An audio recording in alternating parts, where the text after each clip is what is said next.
Good evening, everybody, and welcome to the three-quarter distance mark for Season 5 of the United Sim Racing Association that will take place tonight here at the Nashville Fairgrounds. in Nashville, Tennessee. Good evening, everybody. My name is Frank Marchese. Thank you very much for making us a part of your evening. My broadcast partner, Jonathan Leach, will be here in just a moment.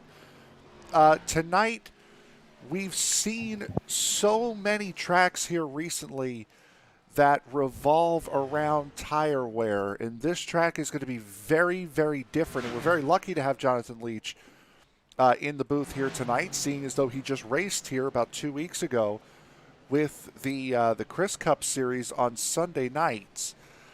But as we take a look at the standings here after Atlanta, a couple of big movers, a couple of big droppers.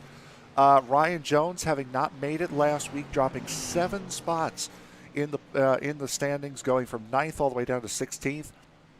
Evan Pienta continued his absolutely horrid run of form as of late, finishing last place at Atlanta last week. He falls from 2nd to 5th in the point standings as it sits right now. We go through the rest of the point standings up on screen. But with Auto Club being 2 weeks ago, last week being Atlanta, 2 racetracks that really, really take a toll on you as far as where your as far as your tire wear goes. We have a very similar situation here tonight as far as just being able to just needing to watch tire wear, because the rear tires around here are going to take a beating. If you think back to the Chris Cup race 2 weeks ago, this is a very difficult track to get around, very, very easy to lose the back end. And we've got 17 drivers here tonight that are going to put down pretty much the same amount of laps. I think actually a little bit less. A little bit less amount of laps. I think I just heard John jump in. And with a minute left in practice, you won the pole for the Chris Cup race here 2 weeks ago. What were you able to take from your race that you would tell these guys here tonight? Well, I did just jump back in, so good job hearing that. You got to be patient. The track, it kind of tricks you. You look at it coming down the front or the back stretch, as short as it is, and you think you can drive in real hard, and you can't. And then you get complacent and think you can drive off real hard, and you can't do that either. So braking, you almost have to brake going into the corner without the front wheels turning, really. So you got to kind of set your angle in. You want to brake straight. Then you got to let it roll probably about the middle lane or one lane up from right on the bottom. And then you got to be easy on the throttle the whole race coming off the corners, or you get real loose like we've seen the number 47 machine of Tommy Cannon do while we've been talking. Just patience. You have to have patience every single lap. Otherwise, you're going to make a mistake and tear up your race car. Probably coming off turn 3. Yeah, absolutely. And this is one of those tracks where patience is going to be a virtue. Slower is quicker when it comes to a track like the Nashville Fairgrounds. We're about to start the qualifying session here right now, as our first man out is going to be the 5 of Alex Huffman. So Huffman with a new look this for the remainder of this season. What had the fastest time in practice, won the pole last week at Atlanta, just did not have a good race, mainly because of tire wear issues. Doesn't necessarily have to worry about that tonight, though. Well, unfortunately, I wasn't here for that duty calls, but what a scheme that he's got right here. I really like this white and blue machine, and you can tell real quick, I just want to mention it, turn 3, and you may or may not be able to see it from the broadcast, also has a series of bumps in it, and if you catch them the wrong way, it's going to send you right out to that outside wall if you're on too much throttle on the machine. No, I can't. Actually, I did. I saw it right there. So that's another area. Turn 3, getting on the throttle. If you hit that bump the right way, middle of the turn, it's going to send you up the track, and people are going to get underneath you, and you're going to lose a couple positions. I wanted to make sure I caught that prior to the start of this race.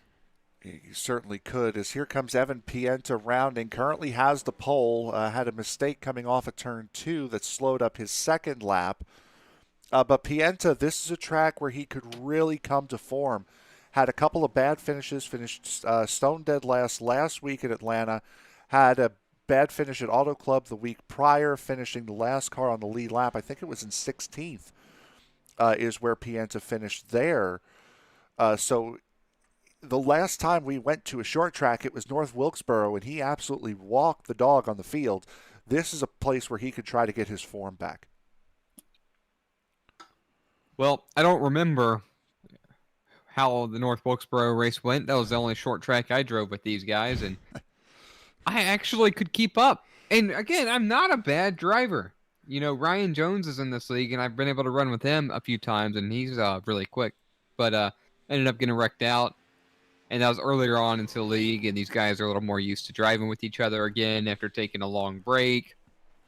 So this will be fun to see, and perhaps Evan Pienta will be able to do what he did then once again here. That was Ryan. Yep, that was Ryan. Stopping just before the line, it appeared. Trying to set a good lap time. Randy Bechtel jumped up to third on that qualifying time. Daniel Dill right now, who was the slowest of the drivers, and that's what he's going to be. Unfortunately, it's going to be the slowest of the drivers that have taken qualifying. And that's exactly what you were talking about, John. Just getting into the corners too deep and just not being able to hook the back end of the car up. Yeah, most definitely. So if you get in too deep, it's going to send you up the track. And then there's no grip at the top of the track. The banking changes a little bit. It actually kind of starts flattening out a little bit. Not like the bottom of the track, but that groove up. You see right where Ryan Jones, where I thought he was going to be right there. Well, you can see it there. You can see the dark spot. There's a little more banking there, and it flattens up just a hair in the middle of the corners when you go up too far, and then it just doesn't turn the way you want it to. I mean, you pretty much have to hit your line every single time, which makes passing extremely difficult here as well. So if you don't hit your line, the guys behind you are going to go around you, and if you don't hit your line, you're not going to pass the guy in front of you. So it's almost like waiting for the mistake of who's in front of you to take a spot. Yeah, certainly, we're watching Jamie Leach just put some practice laps in here. Can never have enough of those, especially at a track as difficult as the Nashville Fairgrounds. 18 drivers set to participate here in tonight's race. Zach Calloway, Eric Holly, Larry Poling, Luke LaFaro, and Chase Barry. The 5 drivers that have elected not to take qualifying, and with only 30 seconds left in the session, we are pretty much stuck as to where these guys will be starting here on the grid for tonight's race. As just trying to wind down these last 13 seconds here of this qualifying session. Now, you guys 2 weeks ago were able to, you guys had a lot of cautions early. Then you were able to start to get a couple of long runs going. What do you think is going to be the key tonight before we get to the grid? You know, the key, like, again, patience. You have to be patient. You can be patient and be fast. These guys put down some decent lap times in qualifying, some decent lap times in practice. But passing and being too aggressive trying to pass. I mean, if you try to drive in underneath somebody, that bottom lane could send, even the bottom lane could send you up the track, and you could end up taking yourself out and your buddy there, or your competition. Whoever's the most patient and whoever hits their line the most in this race is going to be the winner, and we're about to find out who that is. Yeah, we certainly saw a very good chunk of that a couple of weeks ago, as we're just waiting on the last of the drivers to actually get onto the grid. And while we do that, we will actually show you the grid for tonight's race. It will be Evan Pienta on pole, trying to recapture his run of form as of late. Alex Huffman will join him on the front row. Missed out on pole by 3/100ths of a second in that newly minted number 5. Randy Bechtel and Ryan Jones will make up row number 2. Troy Torgerson and Chris Brown will sit in row 3. Jeff Pogo and Stephen Holmes will make up row number 4. And row 5 will go to Jamie Leach and Justin Winters. And then following up row 5, you have Roy Leemans and Tommy Cannon in row 6. Row 7 is going to be Jeff Pogo. Did you already say Jeff Pogo? I lost it there. Yep. Oh, there it is. Nope, I got it. You moved it, and yes, it didn't catch up in time for me. Doing a little bit of math here. Row 7 is going to belong to Daniel Dill and Luke LaFaro. Row 8 is going to be Mr. Chase Berry and Zach Calloway. Row 9, Eric Hawley, and row 8, Eric Hawley and Larry Pauling. I believe that is the field. That is. So again, 18 drivers set to take the grid here this evening. Would like to remind you that coming up after this race, well, during this race really, in about an hour's time, is round number 3 for the DOB 410 Sprint Car Series with Sam Cooper Bennett in the booth. They will be at Lernerville this week. And after 2 incredibly exciting races, the first 2 weeks of the season at Volusia and then at USA International, I cannot wait. This race should, well, the way these races have been going, this should finish right around the time they start the main feature over there. And those races have been absolutely incredible. If you have a chance to watch them back, I certainly would. Yeah, I was going to mention, I got to see a little bit of them. And at this time, looking at the metrics, it seems to be the most popular series that you guys are calling right now. So for sure, after the conclusion of USRA, check that out. That'll help ESPN boost our algorithm and get us more viewers for you guys, the race car drivers and the fans. Certainly, as our dirt series have always been very popular here on the network. Just unfortunate that we don't have enough of them on, but we stick to the asphalt right now as we get set to go green for, I believe it's 166 laps here at the Nashville Fairgrounds. Round 12 is underway. It sure is. Alex Huffman's leading the way with Ryan Jones and the number 16 machine of Evan Pienta following him. They're coming into turn 3 with Ryan Jones on the high side. Everybody's getting through the corners. So far, so good. At the conclusion of lap 1. I'm really impressed. Nothing weird is happening, and actually it's 200 laps. So we're going to be here a little longer than anticipated. Yep, as you can see on that outside, that number 9 of Stephen Holmes getting stuck on that outside is Troy Torgerson. Completes that pass on the inside, and one of those things that we saw 2 weeks ago is if you can get that inside line hooked up, you can make passes down there, but that line does not stay as the preferred line for too long. No, on very fresh tires, the inside line is very, very good. However, as the tires wear out, you gotta wow! What a save by Jamie Leach! Wow, big wiggle right there. But anyway, going back to the line, because I missed exactly what happened there. But there's Jamie Leach out of Toledo, Ohio. Still haven't talked to the guy. I haven't met the guy. But always fun to watch in that Great Lakes brewing machine. I live on a Great Lake, kind of, sort of. Lake Huron up here. But anyway, so that middle line, as the tires wear, you see a little more grip there. But don't confuse that with thinking there is grip on this track, because there is almost none. The track is old. It could really use a repave. It's never going to happen. And it's very abrasive as well. Certainly, and Alex Huffman has had a slip. He has fallen all the way back into the 6th position. Going to try to find that as we look back here. Wow, that's a big slide by the race leader. That's all about getting in just a little bit too hard. You feel the back end get a little loose. You're trying to get back on the gas, and it just turns it around. It looked like he did the classic slam on the brakes, slam on the gas, and that turned him back to center. In fact, I remember if you called the race, you might have seen me have to do that a handful of times on that Chris Cup race, and it really saved me when I got in a little too hard or tried to come off a little too much. It kicked the car left, and then the combination of gas, trying to spin the rear tires, and locking the front brakes up would bring you back to the right. And it'll keep you on track. quick little short track techniques as we take a look at Jeff Pogo, who's currently behind Stephen Holmes. It's a battle for the 7th position between these two. Justin Winters right behind them in the number 52.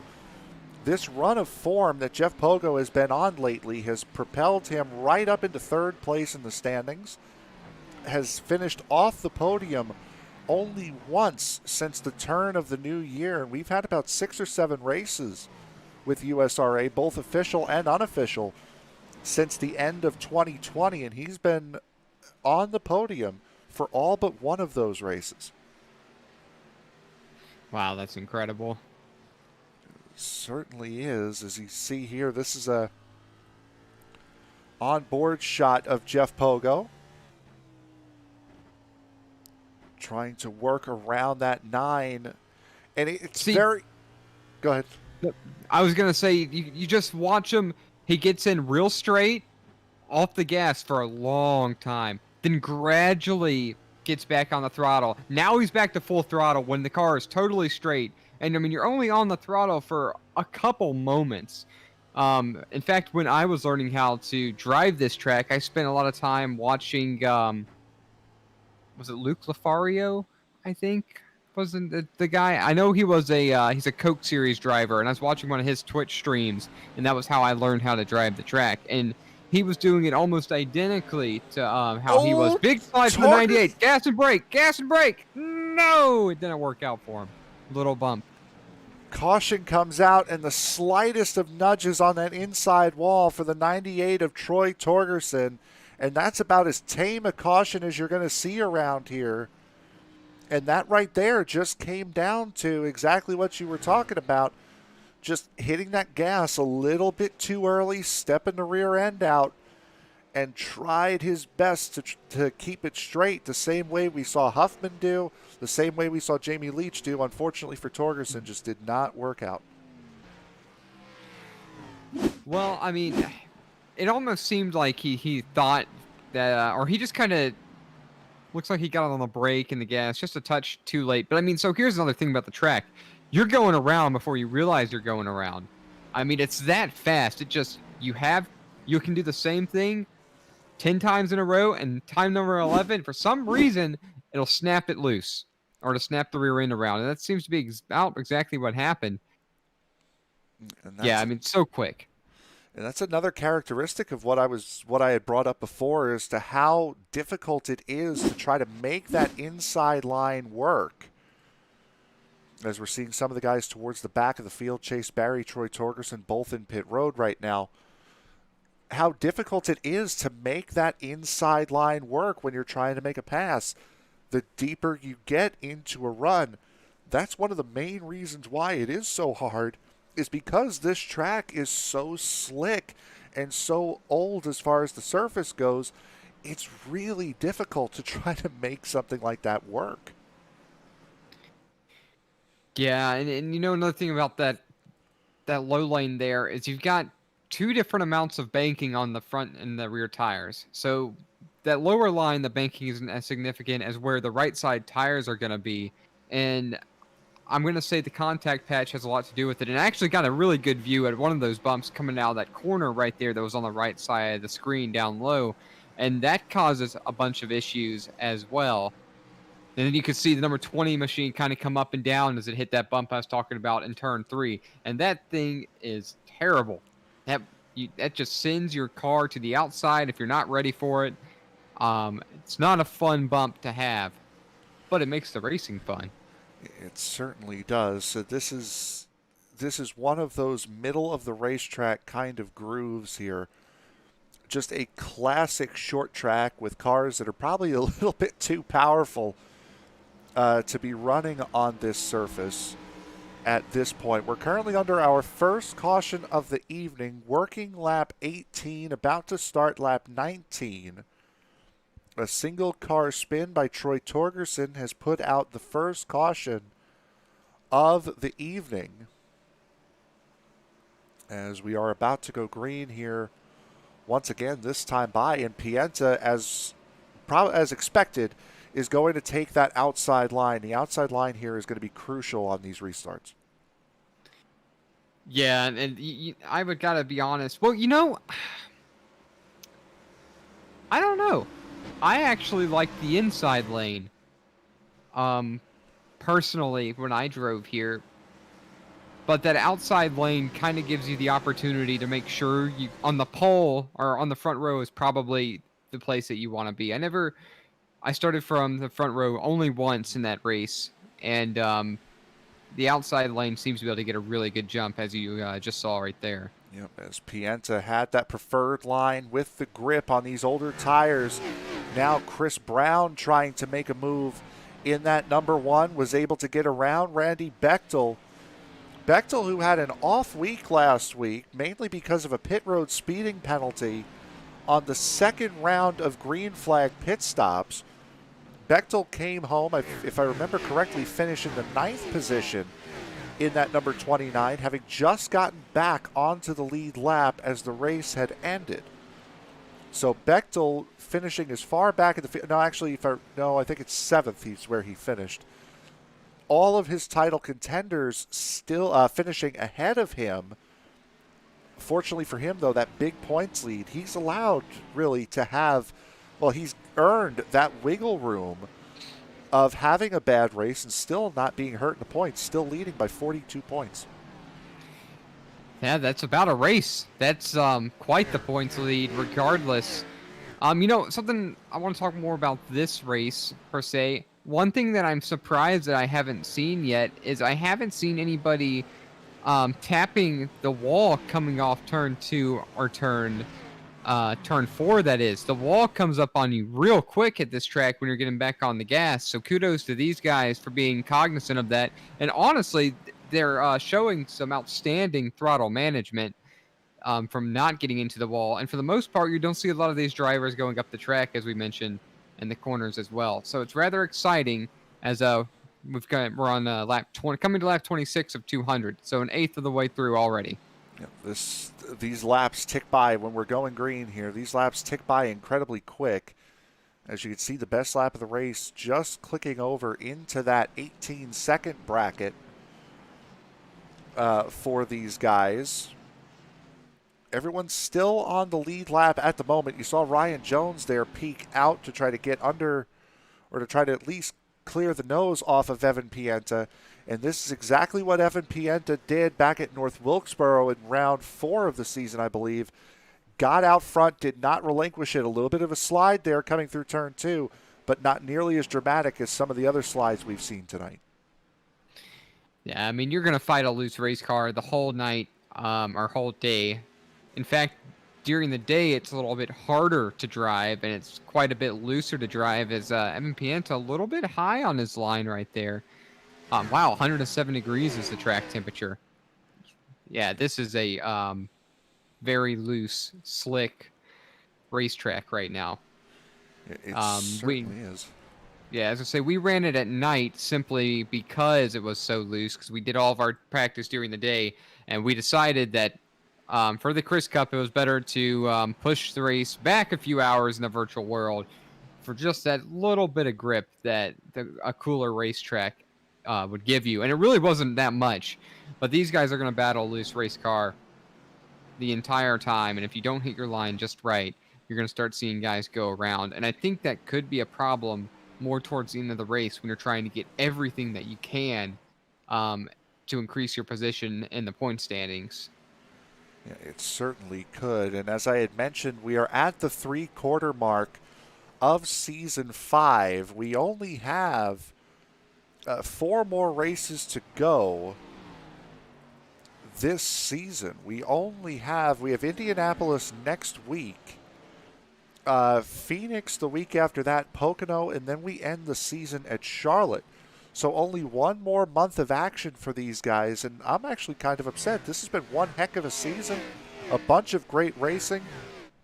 Only seen about 1 or 2 duplicate winners this year. This has been one heck of a season to call.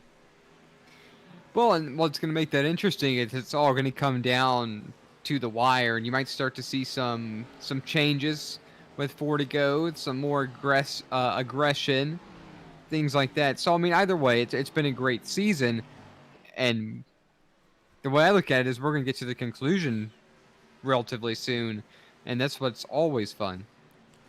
Yeah, certainly, it looks as though Randy Bechtel would be the favorite right now as he goes on the inside line and will take that position away from Chris Brown in the 1. Going into turn 3, that will put Bechtel on the podium here for the first time tonight. Chris Brown was another guy who had a big issue on pit road during last race, had completely missed his box, had to back up about 2 pit boxes worth, then had trouble centering the car up enough to where the crew would actually work on the car. All in all, it cost him about a lap and a half, and he was running in the top 6 or 7 when that happened. Completely ruined his race. Gosh, you can get into your pit box in an awkward position, and iRacing doesn't detect that you're there, and then then you think you can just cut the wheel to the right or to the left a little bit and come forward. Doesn't always work. Sometimes you got a big slide for the 1. He got up high, like I was talking about, hit that bump, and it snapped the car sideways. But great save by Chris Brown to hang on to it. But he's going to lose a few spots here coming into turn 2. Having to defend against the number 9 machine and the 52, already down the spot to the number 9. Going back to the pit stall, though, and sometimes you have to completely back up and then reset. And 5 seconds on pit road is a long time on track at speed. Yeah, it certainly is. We've had another issue with Troy Torgerson. Here he is on Zach Calloway in the 55. Did the same thing. Was able to correct it, though. Did the same thing that caused the caution the first time around. This time able to correct it. Yeah, most definitely used that gas and brake technique right there, as you saw him coming left and then snap right back to straight. A little too much gas as it snapped a little farther to the right than he would have liked. Might have flat spotted the tires a little bit, but avoids completely destroying that machine. So he's going to have some time to keep going, hopefully getting a couple more spots here. I mean, you can see that damage on the right rear of that race car. Pardon me, the left rear of that race car, as he works now on Larry Poling in the 69. That is 4th position. Everybody's still on the lead lap here, 42 laps into this 200-lap event. Looming just behind them, though, is the race leader of Evan Pienta, who has gotten out to about a 2-second lead over this 3rd-place battle here between Ryan Jones, Randy Bechtel, and Alex Huffman. Huffman, who started in the 2nd position. Pienta started on the pole for this race. Huffman had gotten out to an early lead and then slid it away, as it looks like Ryan Jones starting to have some issues holding on to the back end of that car. Yeah, tires start going away. It's hot. It's abrasive. And he's probably pushing it a little bit more. Probably doing a little bit of mirror driving.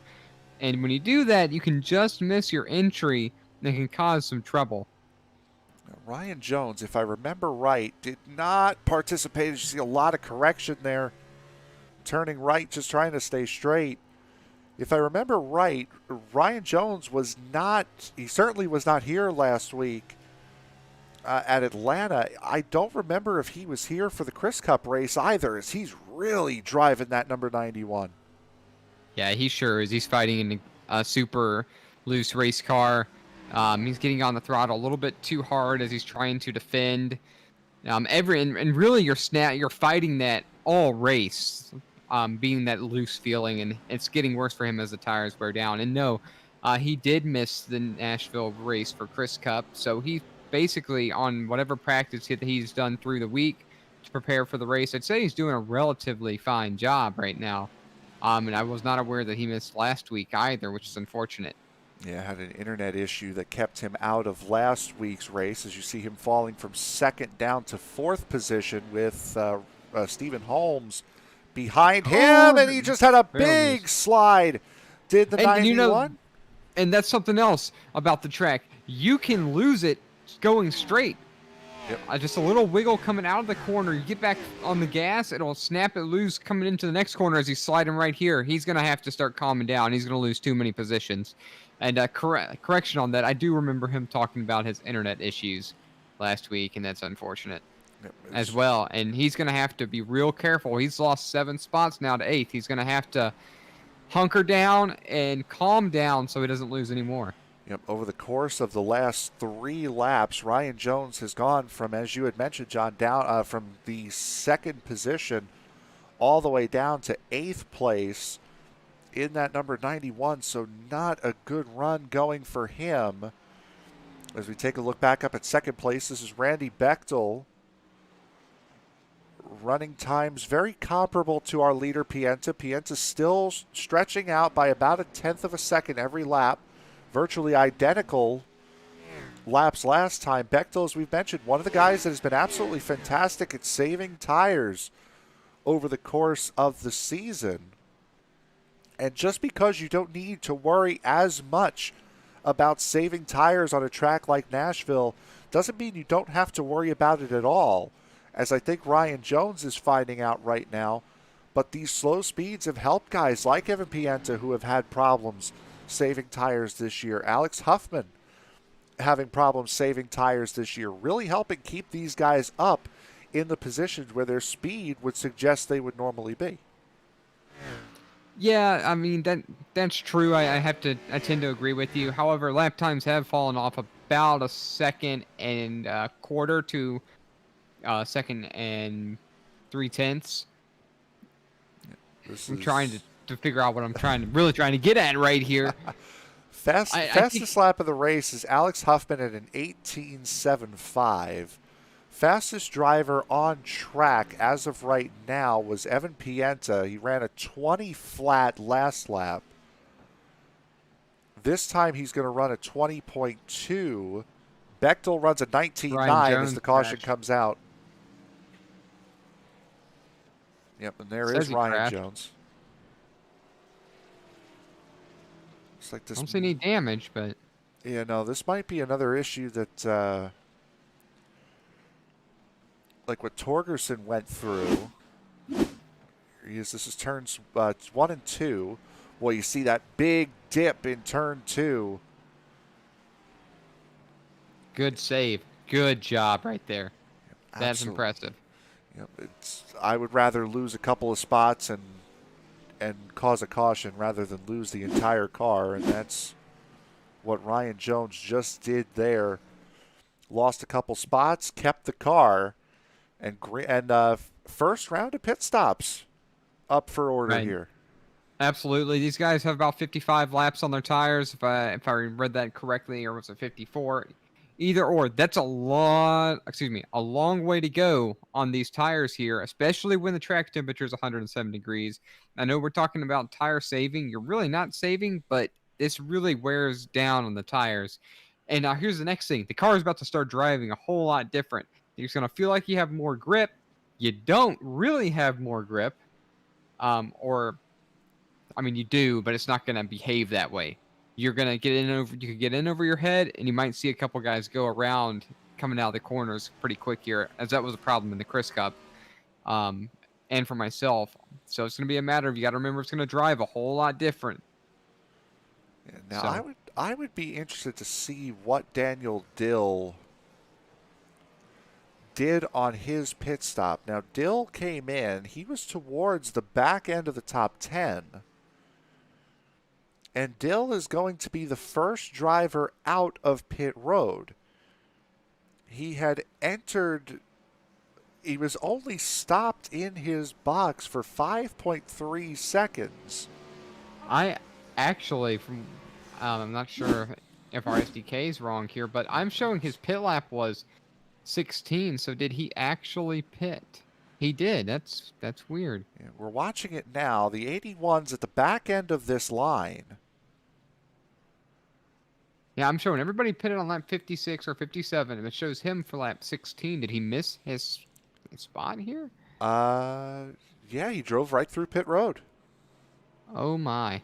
And just edged out Evan Pienta on pit exit. So Dill Might be in a little trouble as far as tire wear is concerned, but he'll get a bonus point for leading a couple Yeah, of here he laps here, comes though. now. He's going to try this again. Maybe that's what he was trying to do, was pick up the bonus point, but I would have to say he might have just not been able to get into a stall. So, I mean, it's unfortunate, but still, it worked out for him. As that 88 comes into pit road, that big stop sign hanging overhead.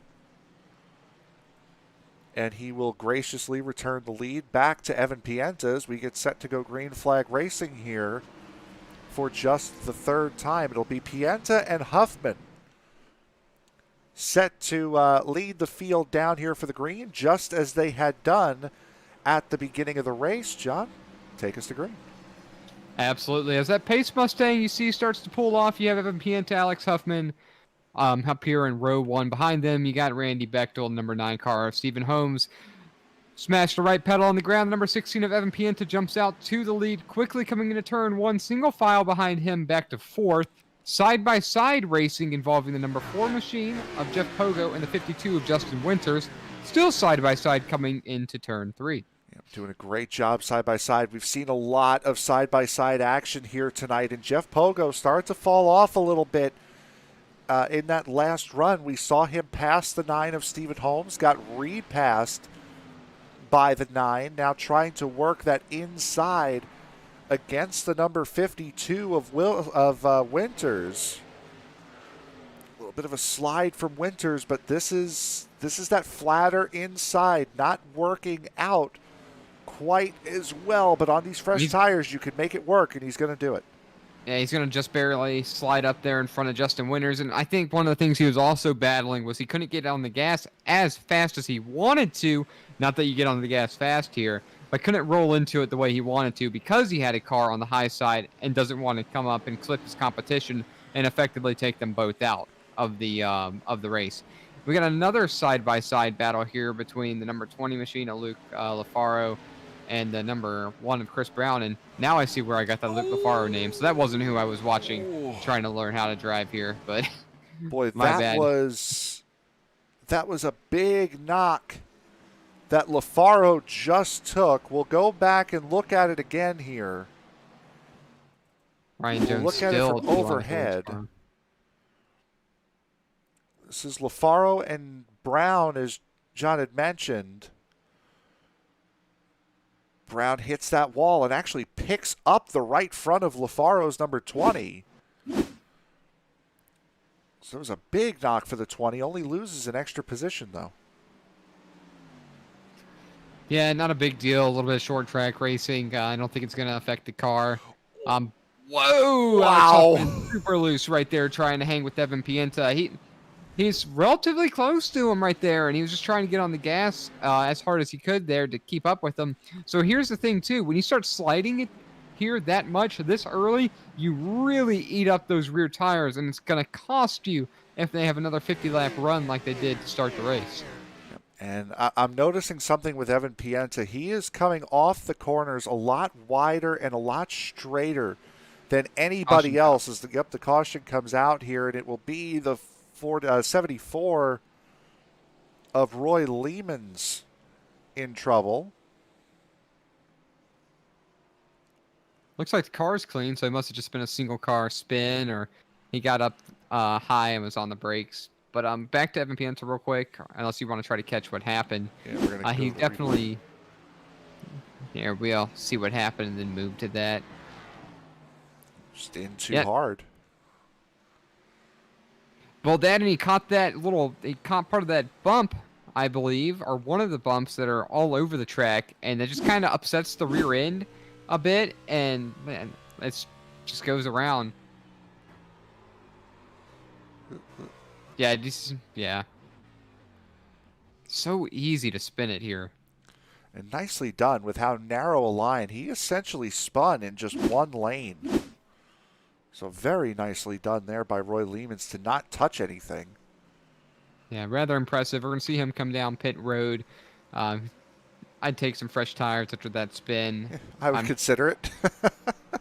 I would go ahead and assume that they probably have enough sets based to have a set all the way to the end here. based on that long initial green flag run. Let's go back to Evan Pienta now, how you were talking about he's coming off the corner much straighter than everybody else. He's not eating up that rear tire the same way. So if we have another long run like that, you're gonna start to see him step away because he could still get into the throttle, unlike some of the other guys, which is what we saw happen with Ryan Jones when he dropped all those positions. Yep, and Pienta had gotten out to a 2.7-second lead at the time of the second caution of the night, involving Torgerson. So as we work just our third caution of the night here for the USRA Cup Series, Evan Pienta has led a vast majority of this race, only missed maybe the first couple of laps, and since then has been in the lead and dominant. Alex Huff. Oh, sorry. Go ahead. I was going to say, just like you're mentioning about him earlier in the race, what you expected is what is happening, and you know what, I'll take Alex Huffman from here. He has shown some more speed from the first run. However, I question again if he's eating up his rear tires in order to hang with Evan Pienta, who seems much more graceful around the track than anybody else. Yeah, we'll try to show here once we get under green and once we get settled down again, just the line difference from everybody else and Evan Pienta on corner exit. Pace car is down. Evan Pienta about to fire off. There he goes. And we are back to green flag racing here at a quarter distance gone. Oh, a little bit more than a quarter distance. Working lap 74 of 200 and a big stack up in the back. Oh man, 3 wide.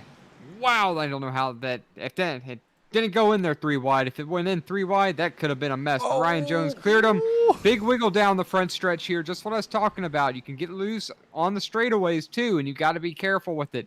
Ryan Jones continues to struggle. He's currently P12, working on number 55 machine of Zach Calloway for P11. Now underneath Justin Winters there, trying to get back into the top 10. Yeah, back up at the front, we have had a pass for the lead. That number 5 of Alex Huffman, you see him sliding up in front of the 16 of Evan Pienta. The first time really since the caution flag came out and Daniel Dill drove through pit road that Pienta has not been in the race lead. Huffman showing a lot of pace here early in the run, as he does every week. The big thing is, doesn't have to worry as much about tire fall off. You know, if we get another 30 laps green, I expect Evan Pienta, the way he's driving that machine, to get back up to him and get around him. Now, it looks like Alex Huffman has changed his lineup just a touch, and he's coming out the corner a little bit straighter too. But let's see what they're doing in 10 laps as the tires do start to wear down a little bit. So Alex Huffman back out to the race lead. Pienta second, Bechtel in third. That is Jeff Pogo currently occupying the 4th position that is hounding the 29 of Randy Bechtel. Talking about Pogo falling off later in the run a little bit earlier on. Looking strong here, trying to make up as much time as he can, trying to get on that podium for the first time tonight. Yeah, he sure does. And you're starting to see some of the guys that might have learned something from that first run, and they've made some slight adjustments, hence Alex Huffman to the lead. Jeff Pogo showing some pace, just hasn't been able to find an opening to attempt to get around Randy Bechtel yet, and he's biding his time so he doesn't eat up his tires. And when the opening does occur, if Randy Bechtel was to slip, expect Jeff Pogo to be there and ready to pounce. So we got these 4 drivers up here at the front. Right behind them is this pack of 5 between Stephen Holmes, Chris Brown, Ryan Jones, Jamie Leach, and Luke LaFaro, all in a battle for the 5th position. As these guys are hungry. They sure are. That was almost a deal right there. Ryan Jones, up 7 spots from a few moments ago, just took the 6th spot away, so he's coming back up through the field. But he very nearly got into the bumper, or the rear bumper of the number 1 machine of Chris Brown, which would have pretty much, or 9 times out of 10, would have sent Chris Brown around. Unfortunately, he was able to check up just enough, and it did not happen. Ryan Jones now setting his sights on the number 9 is Stephen Holmes. He's on the inside of him, coming into turn 3. And clear. We saw how good Ryan Jones was earlier on in the run as, boy, Pienta came off of turn 4 incredibly high and almost lost the position to Bechtel. And let's talk about something I just noticed. Ryan Jones decided to pit on the last caution. And we must have missed that because he is on almost 15 or 14 lap fresher tires than the field. And that's really making the difference for him. In fact, if you recall, that's how I almost won that Chris Cup race. I had saved a set of tires, and they make such a difference here, really. I mean, when the whole field doesn't take tires, the fall off isn't that bad. But the difference between fresh tires and 20-lap-old tires is very noticeable. Yeah, that, and it's not just the set of tires. We saw Ryan Jones has the pace to be up towards the front, was running in that second position earlier on before the rear tires started to give up on his number 91, and he fell to the back like a stone. Now he's going under Jeff Pogo for the 4th position. As you can see, this battle up here in the top 5, Ryan Jones appears to be the most aggressive out of the group, but as you said, might be feeling a little bit like Superman on 13-lap fresher tires. Yeah, his tires are much fresher. He's ready to go. This is his recovery from his mistake earlier. If this goes green, say another 15 laps, I expect you'll see him take the lead here, and then everybody's going to have to come in and pit anyway, and he'll be back on the same cycle within the top 3. So this could work out really, really well for him. He's getting the green flag run he needs, and he's methodically moving through the field very quickly as he's side by side with, I believe, Randy Bechtel battling for P2 already. Evan Pienta fading now to 4th. And you saw how violent that drop into the dip can be going into turn 2. That is a point on the racetrack that will upset your car more than any other place, as you can see him really sliding, and that's just a product of him not being able to drive up off the corner the way he wants to, but those rear tires being fresher than the 29s is going to help propel him into that 2nd position as Jeff Pogo now going for 4th on Evan Pienta and gets it. He sure did. So now move Jeff Pogo back to 5th. Ryan Jones back in 2nd. Ryan, what he's going to need to happen here is he's going to need to get up in front of Alex Huffman for, well, I mean, really, you want to be leading, taking these fresh tires, but I'll take P2 coming from 14th. But if he can get up in front of him, and assuming there's some green flag pit stops, that can make a lot of difference when that cycle starts. Now, there is a risk reward with what Ryan Jones just did as far as pitting, getting fresh tires, and now what is the tire limit for this race here? Well, let me see if I can answer that. I think it's 4, if I remember right. It's either 3 or 4, as we're watching Pienta battle Jeff Pogo, and Ryan Jones now actually going for the race lead here on Alex Huffman. Coming into turn 3, a big dive by the 91. Slideways is the 91 of Jones, and is going to have to settle back into 2nd, at least for the time being. Yeah, the dive didn't work out for him, unfortunately. And here we go. So it's max tire changes of 4. I know this. He's been on two sets. So effectively, if one set left, essentially. Well, no, he's changed it. Well, is that how that reads? 4. So it's showing 4 sets, right? Yes. So is that so 3 if it's plus showing the start? Yeah, it's 3 plus the start. So he only has one more set of tires, and that's what I was getting at. The risk reward, as one risk has been taken as Evan Pienta goes around in turn 3.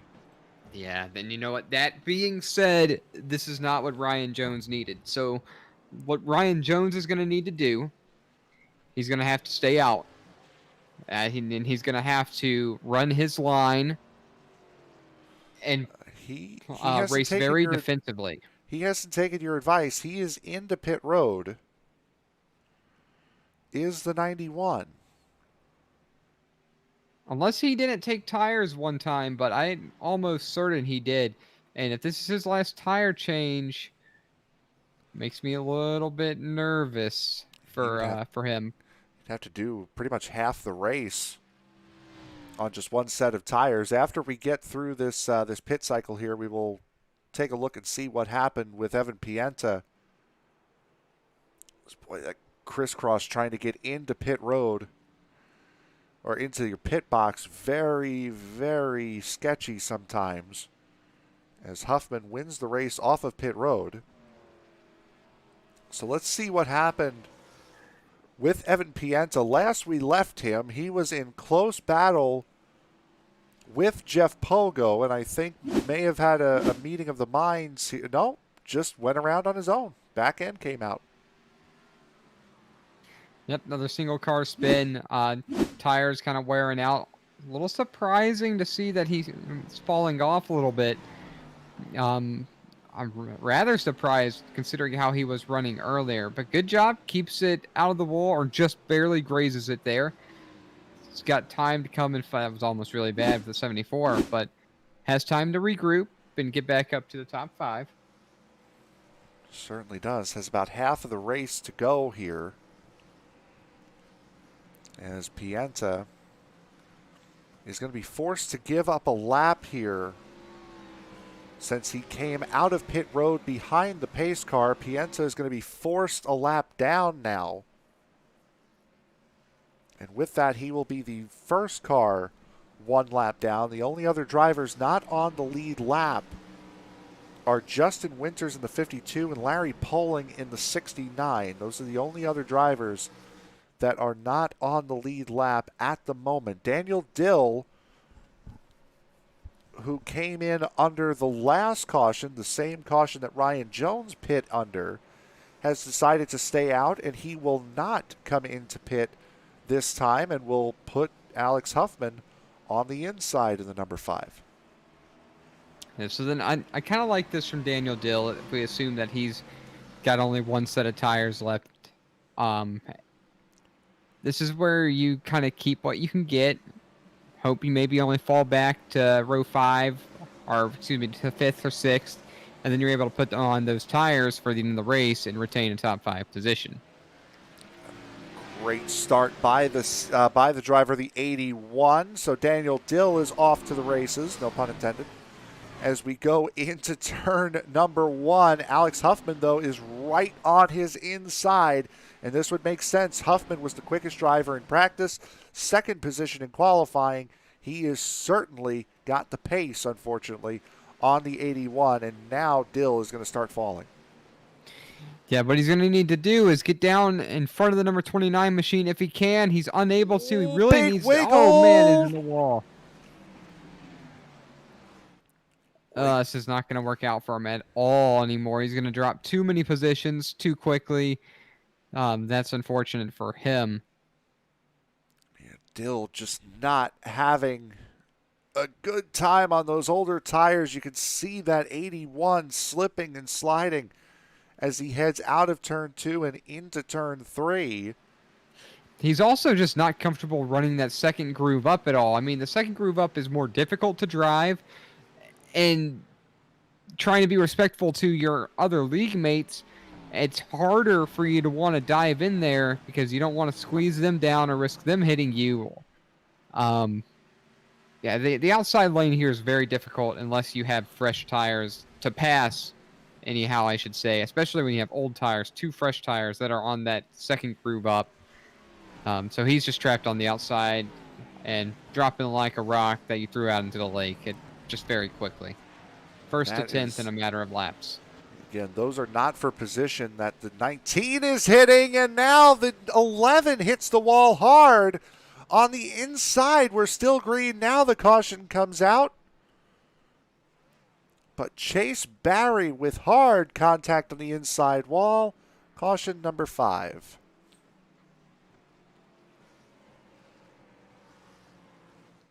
Trying to get a look here at what happened with Chase.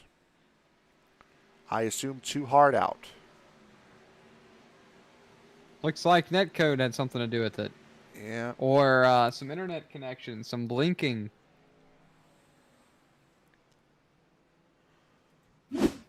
So that will be what puts us under only our 5th caution of the night as we work lap 110 around the Nashville Fairgrounds. And while we are under this caution, we will take a quick break. We will be right back here with more action here on ESPN for the USRA Cup Series. Back after this.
About to go back to green flag racing here at the Nashville Fairgrounds. It will be Alex Huffman and Ryan Jones sitting 1 and 2 right now as we take lap 114 of 200. Green flag back in the air, and Jeff Pogo already, and around goes the 20 of Luke Lafaro. Oh, man.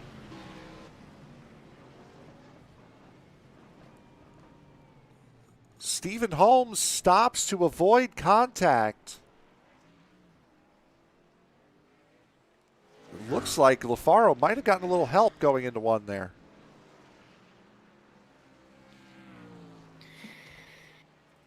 Tough racing on the restart. Absolutely. There's the 20 right below. Possibly the 1 of Brown. Yep. 1 of Brown just gets it a little too hard. Eric Holly, an unfortunate casualty. Zach Calloway. Just like that is caution number 6 here tonight. And good news for Evan Pienta. He's back on the lead lap. That's exactly what he needed to see. Stay clean and save that final set of tires. Didn't have to drive too hard, so they might be a little fresher than everybody else. Make a little ground up, and then be where he needs to be for the final set. Actually, that's my mistake. Justin Winters is the lucky dog recipient here under this caution. It was Pienta who got it under the last caution for the Chase Barry spin. So that's my mistake. Still on the lead lap, though.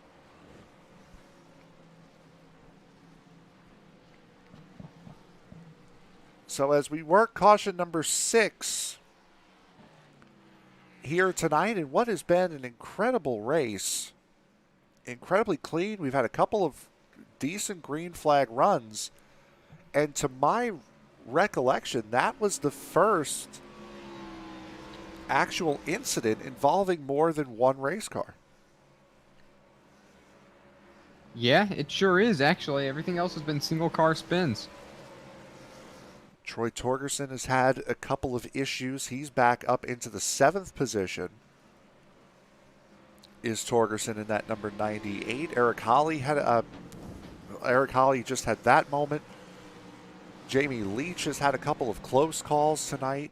Ryan Jones has had a spin and is up into 2nd position. I believe Roy Lehmans as well has had an issue. Pienta. So a lot of single car incidents, and for a small place like Nashville, which is as closely compact as it is, quite impressive. Yeah, these guys have done a lot of seeing and avoiding, which has helped these guys along. Hopefully we can get a quick green flag run here so that we can see who's it going to be. See if Ryan Jones can hang on and, I guess, potentially finish where he believes he deserves, and a well-fought battle for him. Give Evan Pienta an opportunity to get back to where he was. A lot's going to happen here in the next 90 laps, or 80, 90 laps or so. I don't quite remember where we were. Probably 87. Is it 80? Well, here we go. So off again here on this restart. It's Alex Huffman getting a great jump. Now Randy Bechtel trying to get the move on the outside done. 81 laps to go as we take the green flag here. Bechtel trying to get into that 2nd place around the outside, and will around Ryan Jones in the 91. Yeah, very quickly now Ryan Jones trying to play defense on Jeff Pogo, who's looking to get around him on the outside, but more battles farther in the pack between Daniel Dill, number 8 machine. You're skipping back even more so on me.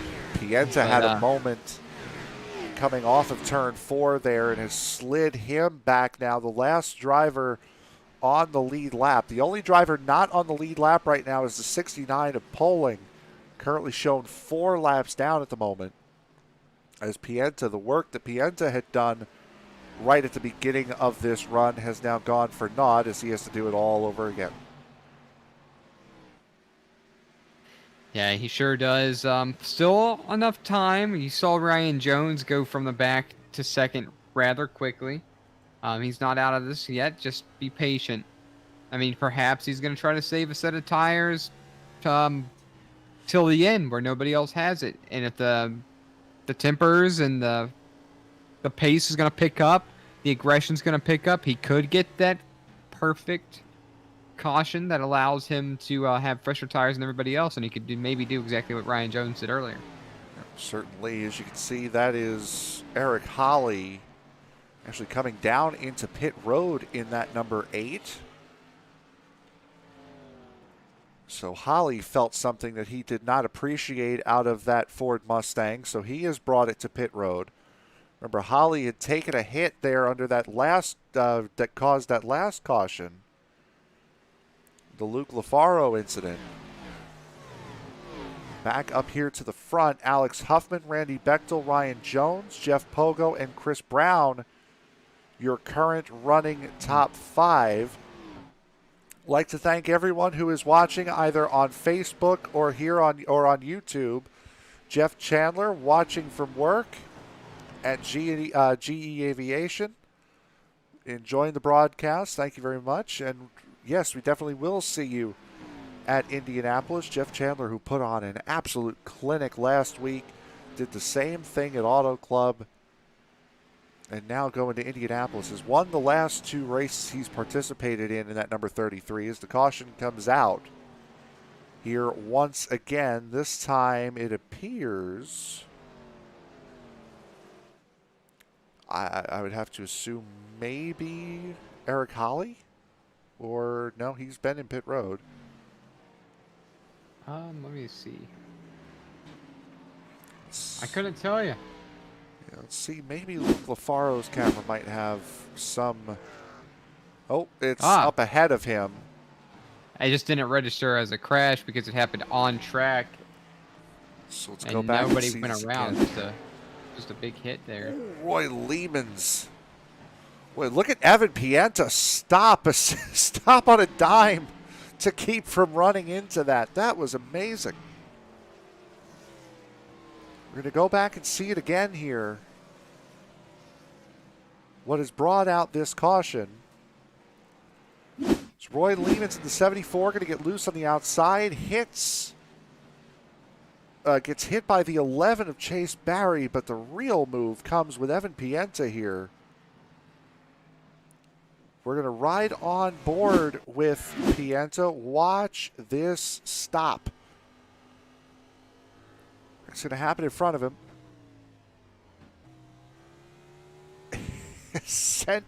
That's as close as you're going to get to stopping on a dime in one of these cars.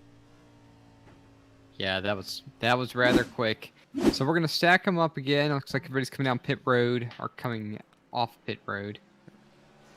Some of the guys further in the back of the field. Zach Callaway, the first driver off of pit road. As we look ahead here on ESPN, having just started about 3 minutes ago, the DOB 410 Sprint Car Series with Sam Cooper Bennett. They are at Lernerville. That broadcast starting right now. And then, unfortunately, we're off until after Valentine's Day. The 15th of February will be the opening race for the Rowdy Energy Cup Series, formerly the iRacing East Cup Series. After an incredible night with the duels and the clash, almost said the Bud Shootout, the clash this past Monday night, we turn them up for real. Sam Cooper Bennett and I will be in the booth for that. Then Tuesday we have off.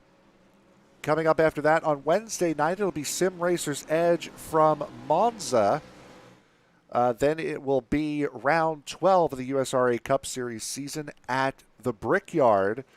And then on Friday night, it'll be the Circle B Diecast Super Speedway Series, formerly the iRacing East Super Speedway Series. They will be at Talladega in the ARCA cars this coming Friday.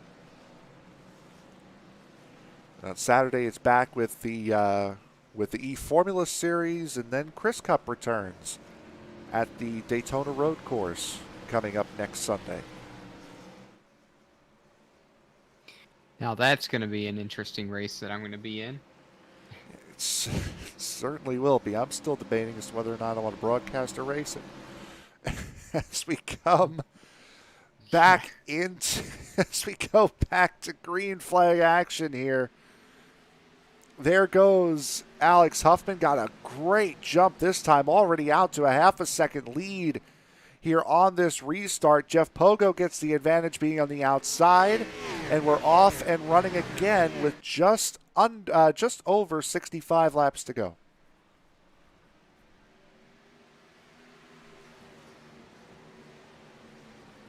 Man, seems like the field's a little bit calmer this time. They still have a ways to go, and hopefully I didn't speak too soon. A little action in the back, big wiggle. I'm not sure who that was back there. That was Evan Pienta? No, that was the number 47 machine behind him. Tommy Cannon. Back there behind him, Chase Barry, Sands front end in that number 11 behind Cannon as Pienta now tries to make a move on Daniel Dill. That for the 9th position between the 16 and the 81. Pienta, rather as smooth as you like, with that move. And again, these guys have gotten single file rather quickly here. Now we're going to try to settle into a rhythm to try to close this race out. Yeah, absolutely. They're coming to 60 laps to go here. Hopefully they'll calm it down here for about 15 to 20 laps, and then we'll have one heck of a shootout with everybody trying to get to the front. Certainly is. Boy, a big wiggle there you saw on that camera from Jeff Pogo in the number 4, racing really hard to try to keep that number 1 of Chris Brown behind him. Troy Torgerson and Justin Winters battling behind them, and caught in the middle is Jonathan Leach. Oh boy, Winters hits the wall on the inside. Caution is out.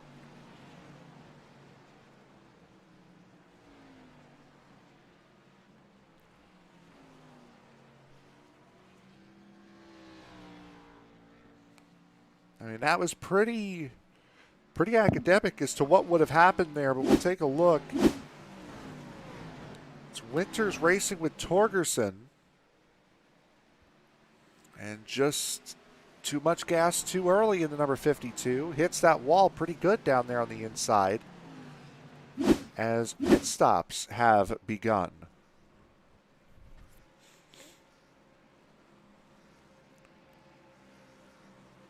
It will be Jeff Pogo leading them down pit road. Jamie Leach, Torgerson, Evan Pienta down pit road as well.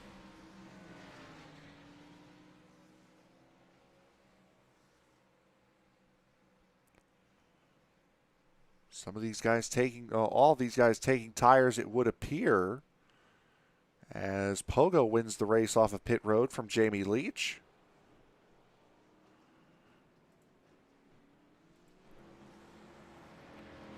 There is your race leader, the number 5 of Alex Huffman. Yep, so now they're going to rack them up, stack them, and this will probably be the dash right here. This will be everybody's going to get ready for the last potential run of the race. We're going to see a lot of action. Probably not done seeing cautions yet. So what happens is who's going to take tires early, who doesn't take tires. And that's going to be a big factor. Is there a late race caution from this point here on out? A lot to change. A lot to change. It's going to be a lot of fun. It certainly is. And of the drivers in the top 5, there are the laps that they last pit on. Lap 98 for the top 4. Daniel Dill came in on lap 109. And the 4 drivers behind him came in on lap 129. The rest of them coming in on this last caution flag. So there is quite a tire disparity, led by Jeff Pogo in the 10th position. Lap 140 to Alex Huffman, who's leading this race. Last came in on lap 98. That's a 40 plus lap difference on tires. And we saw the difference it makes when Ryan Jones had just 13 lap fresher tires. Yeah, for sure. This is going to be really interesting with the drop of the green flag. I really can't tell you what to expect here because we've seen a huge difference from the first long green flag run, and now we're getting 20 laps here, maybe 30 laps, 15 laps. There's really no telling what to expect here. As we're getting ready to go green, the pace lights are out. Looking at the front drivers here, Randy Bechtel has moved himself up into P2. Alex Huffman's going to take the outside lane for the restart here. Pace car about to duck on off. He does. Boy, an early go for the driver of the 5, Alex Huffman. Bechtel, however, on corner exit, able to recover some of that time lost. The 1 of Chris Brown really gets a big move on the outside line, moves him up into the 3rd position, move Ryan Jones back down to 4th. A lot of two-wide racing back there. Looks like might be the battle for 8th farther back in the pack. That's Number 11, Chase Berry, Jeff Pogo. Yep, Jeff Pogo. Oh, Callaway up on the wall, the 55. Able to keep it straight. Oh, and they're wrecking in front of him. This is Oh definitely going to no, bring that out the was up caution. front. That Brian Jones involved. There are going to be some angry drivers after this one. That's Ryan Jones. Tommy Cannon was the driver in the back. There's Daniel Dill. And we'll see what started this one. As you're right, it started well up in front of the pack. There's Tommy Cannon. You see back behind them, boy, Ryan Jones just lost it and then came swinging back up the racetrack in an attempt to save the car. And just right into the 47. Wow. Like I said, we don't know what's going to happen. Short track racing, we're about to see it. Well, we have been seeing it, but it's really going to be different here. Aggressive short track racing maybe is what we should be calling it. Boy, Daniel Dill took a big shot as well in that 81. We'll go back a little bit further and see what happened with Zach Callaway, because Callaway had a moment as well down the back straightaway. There's the 55 of Callaway. Looks like him and the 11 touched a couple of times. They're coming off the corner, and now coming up in front of them is the wreck that brought out the caution. Overall, there was some really good wreck avoidance by everybody else there. I wouldn't say there's any majorly torn up race cars. This could effectively ruin Ryan Jones's night, because we're assuming he's already taken all of his sets of tires, and that slide and the spin there probably did not help hit the tire wear on that machine. Certainly did not. We will have a little bit less than 50 laps to go when we retake the green flag here. Everybody up at the front came into pit except for the man who leads this race, Alex Huffman.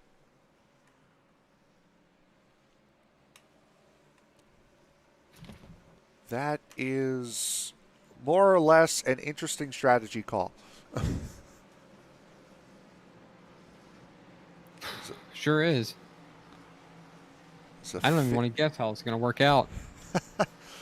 There is a 50-lap disparity between the driver on the oldest tires and the newest tires in this field. Randy Bechtel will start in the 9th position on this restart on the freshest tires on the circuit. Same with Ryan Jones, same with Chris Brown, same with Chase Barry and Zach Callaway, who all came in on lap 148. So the way this is going to work is there's going to be a late race caution. Alex Huffman having a set of tires left. Right now he's about to drop, and he's going to have to fight his way back up for the lead after the fact. So, I mean, if it goes green, he's in trouble. If there's some cautions, I think he's going to win the race. I mean, if there's a lot of cautions right now, then, I mean, that's less that he has to stress these tires out. He's already got 50 laps on these tires. He's going to be able to control the restart here and gets out to a good jump with Stephen Holmes and Jamie Leach behind him. The battle for second raging. Jamie Leach is up here at the front. And look at Jeff Pogo already. We were talking about the fresh tires that Pogo was going to have. Right in that 4th position, really putting it on Stephen Holmes. And Evan Pienta's right back up here as well in the 5th position. Caution out again. What could it be this time? I don't know. Daniel Dill is at the back of the field here. We'll start with him and see what happens. Yep, it's Dill. That's a little sketchy to call a caution for, but understandable.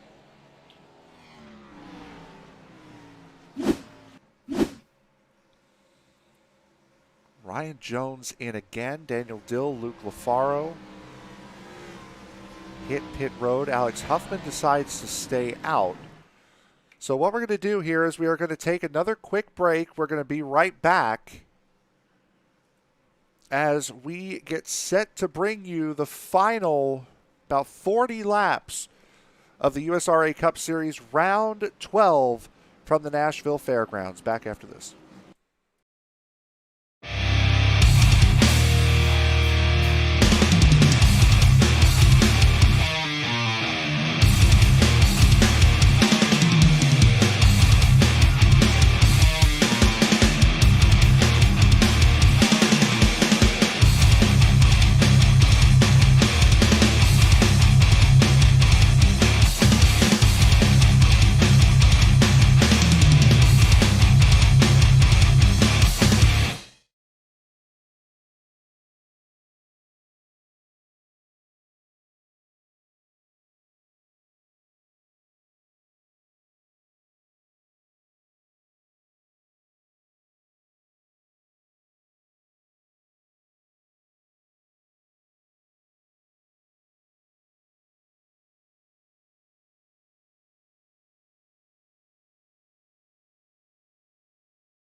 Getting set to bring you the final 41 laps here for round 12 of the USRA season. The SimSpeedShop.com 250, by the way, here from Nashville. Alex Huffman has the jump. He is off to the races. Jamie Leach able to maintain, but here comes Jeff Pogo with those fresh tires battling side by side. Everybody's side by side, actually, Frank. You got them side by side here for the battle for second, battle for fifth, sixth, seventh. Somewhere something's going to happen. The question is, where is it going to be? Who is it going to involve? As you've got quite the gaggle of machines back here. All people thinking about three wide. I can't believe they got through it. They all. Boy, Torgerson almost didn't make it through as he was on the way bottom of that. And guys who've been up at the front all night long, Randy Bechtel, Chris Brown, are right in the mix here. And Brown gets into the back of Bechtel. We stay green. Wow. That was wild. That is, unfortunately for Brown, the second dive he has made that has not paid off for him. Remember, that's almost a carbon copy of what happened between him and Luke Lafaro earlier on tonight. And now to the points leader, Randy Bechtel. Back up to the front here, it is Alex Huffman leading Jamie Leach, Jeff Pogo, Evan Pienta, your top four. Justin Winters, who was also a lap down here within the last 50 laps, is up to P5 as Jeff Pogo goes to the inside of Jamie Leach. I think that surprised Leach, who was not expecting a move coming out of turn 4 on the inside line. Pogo takes the spot. Pienta loses going it. around. Hang on, T-shirt. Wow, what a save. Oof. Caution comes out, backs it into the fence, trying to get the car straightened off. But that recovery drive from Pienta was almost finished. He was battling for third and dumped it.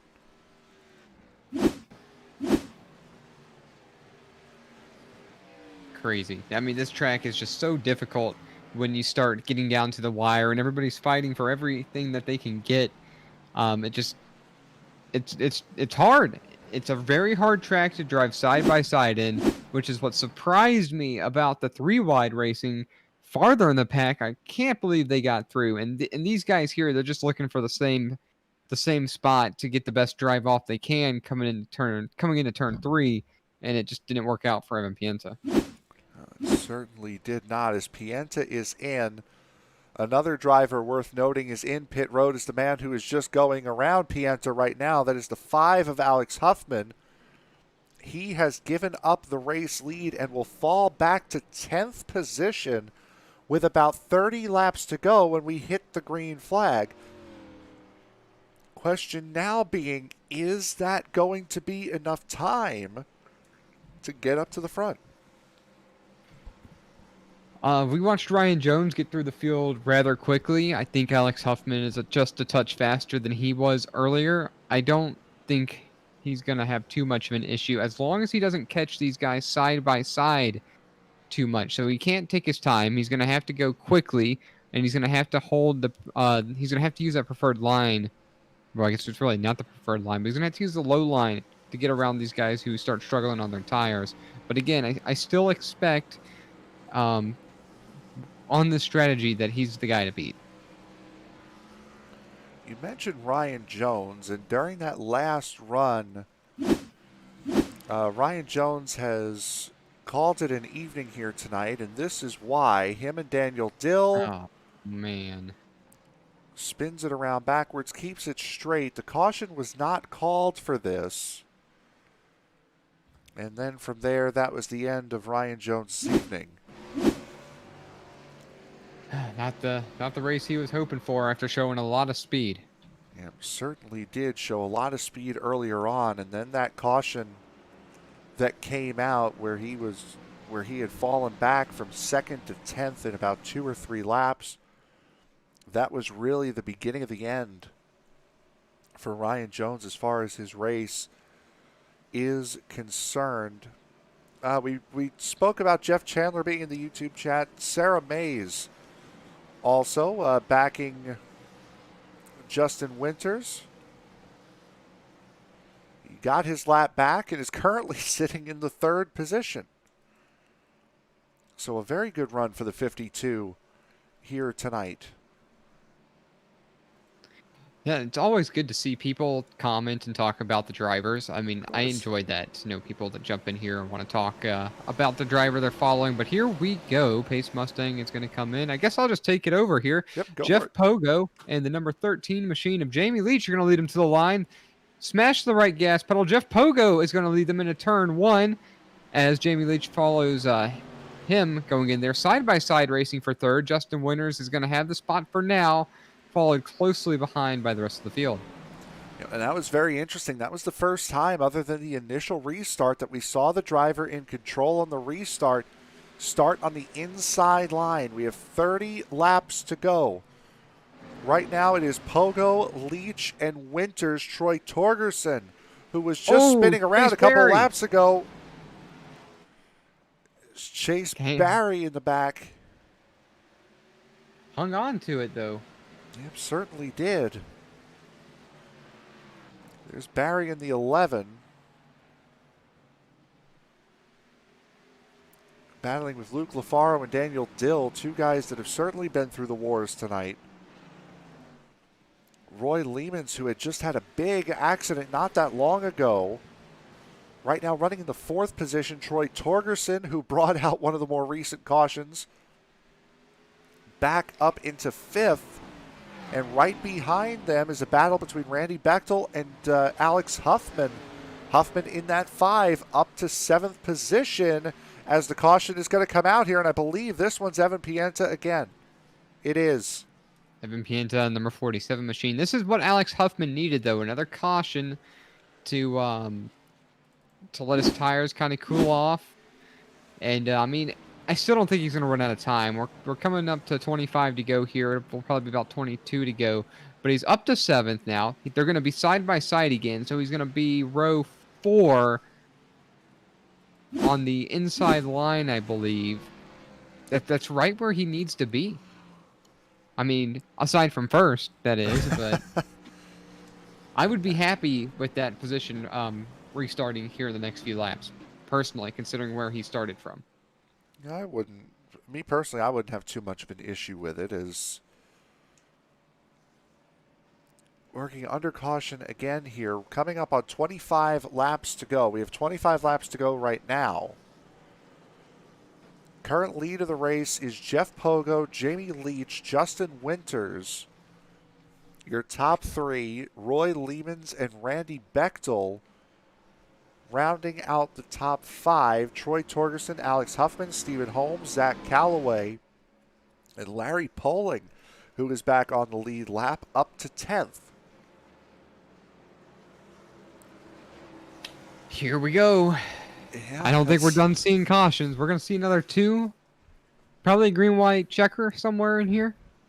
Yeah, this has been almost a flip reversal of what happened in the Chris Cup race. A lot of cautions early, and then it sort of spread itself out later in Chris Cup. We had a lot of green flag running here early on, and now we've flipped over to about lap 100, and we've had, I think the longest run may have been about 10 laps or so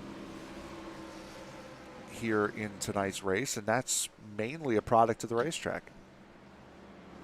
I tend to agree with you. Yet that's a slicker racetrack, quite a bit slicker than it was for the Chris Cup. Track temperature, I believe, is almost 20 degrees difference. These guys are super competitive. Chris Cup has a little bit more of a spread out field competition-wise. These guys are much tighter as far as skill level goes. And I think all of that combined with, like you said, the season's coming down to the wire now, and it's just a short track, it's what's causing the change here. I mean, it's go time. People feel like it's been go time. People that were fast have gotten stuck in the back of the field, and they're trying to get back to the front as quick as they can because they're a little faster. But when they're aggressively trying to come through the field, that's what's causing these issues. It's a rather new racetrack to the service as well. We've just had our end of season update back at the beginning of December. The update prior to that, which if I remember right was in September or late August, is when this track was released. So this track has not been on the service for more than a year. Doesn't get much play time because it is not an active racetrack, at least for NASCAR anymore.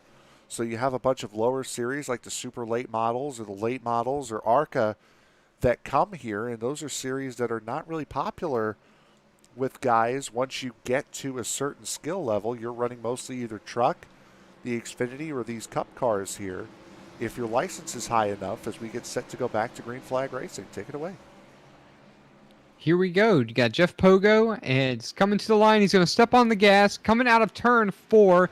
Great jump for him. Jamie Leach, P2. Number 74, Roy Leemans. Man, we called his name earlier for a wreck. As you can see, the rear bumper running third. Where did he come from? This just goes to show what can change over the course of these short track races. You can see Alex Huffman back there just kind of biding his time, trying to get through the field. We're coming to 19 to go this time by. Yep, certainly. It just took 20 laps to go, and that was an incredible jump by Roy Leemans on that restart, and Bechtel's in the wall hard. Wow. Boy, that's a hit for the points leader. We had mentioned earlier on that while he has a decent points gap after a bad race in Atlanta last week, lost some ground, came into this race with a 42-point gap, and that's, I would say, just because you have the points gap doesn't mean you have to blow it as soon as possible. Yeah, you're right, but I mean, he's still got a relatively clean car. I would be surprised if he doesn't pick up at least some slightly more, a better position than he is in this time. Totally lost my train of thought there. I forgot how to speak for a slight moment. But this happens a lot here on this network, unfortunately. This is getting set up to be something interesting, and Alex Huffman didn't increase his position. No, and Huffman from was what a I'm major seeing. part of that accident with the 29. You saw Huffman get loose coming off of turn 2 and come down across the 29 to cause that caution. So Huffman still sitting in that 7th position, running out of time, and this is the problem with a short track and staying out as long as you can and waiting till the end of the race to pit. You might not have enough green flag laps to get back up to the front. At this point, going to be, I think, 17 to go. You are definitely running out of time if you're the number 5 machine. Let me check something real quick. He still has 25 lap fresher tires than the leader, second place, Jamie Leach. Roy Lehman's even fresher tires than him. It can be done. I mean, you saw what I did Yep. at the Chris Cup. With about the same metric and same difference of tires. It can be done, and he's got a little bit more time than I had. It's just a matter of how much can he get on the start or right on the restart. You had mentioned Roy Lehman's. Lehman's right now is on the oldest tire in the field right now. Yeah, exactly. Lap 132?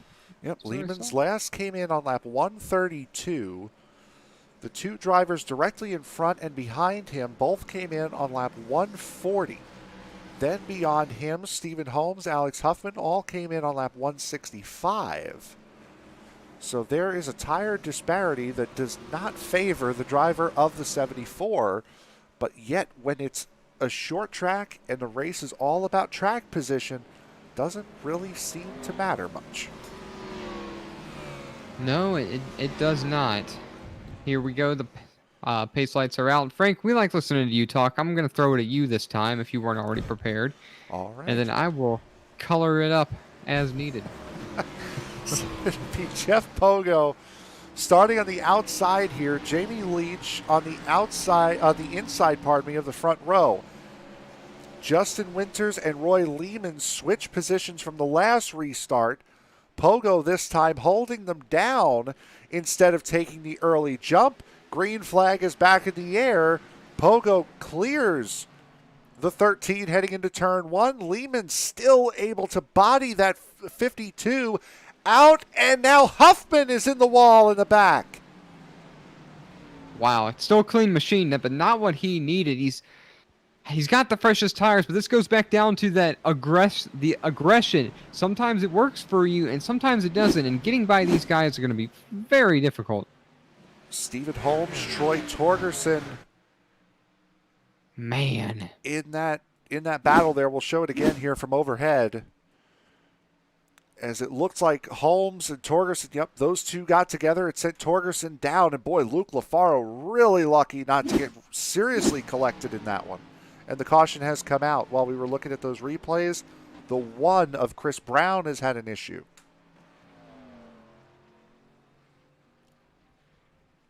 man.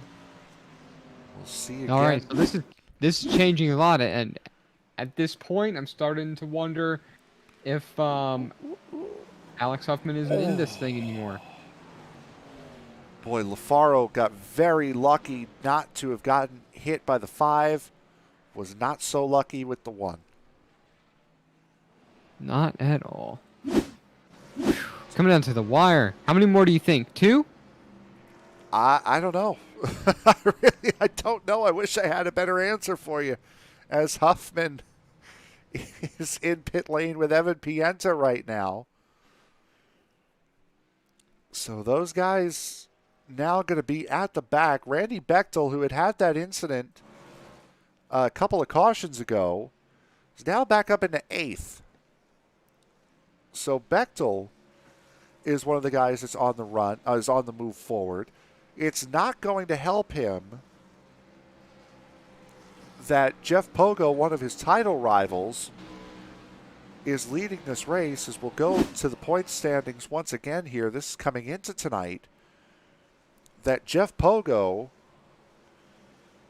is currently leading this race. It's not going to help him much there, but a guy like Thomas Ogle, who had missed this race completely, that is certainly going to help. We've got maybe a 3-car battle here for the championship coming down to the final 4 races of the season between Bechtel, Pogo, and Torgerson. Absolutely. Now, correct me if I'm wrong, or correct me on this, because I'm not quite sure. Is there a chase format, or is this standard points? I think Whoever this has the most wins. I think this would be standard here. Okay, that is what I thought. So this is going to be rather interesting coming down to the wire, especially with Randy Bechtel having issue, and then Jeff Pogo, if he ends up winning this race and gaining max points, I mean, the battle's going to be that much tighter. Absolutely. What a change from what you were talking about earlier, how you said he kind of earned the right, or that wiggle room, and you can see how quickly it can disappear.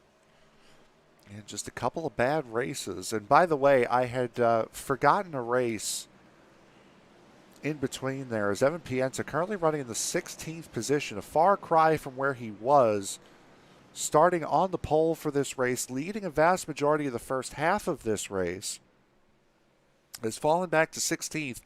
He has not finished inside the top 10 in the last 3 races. He finished last last week in Atlanta, finished, I believe, last at Dover as well the week before that, and finished 16th at Auto Club. So a very poor performance again from the 16. And boy, Jamie Leach spun the tires there on that restart.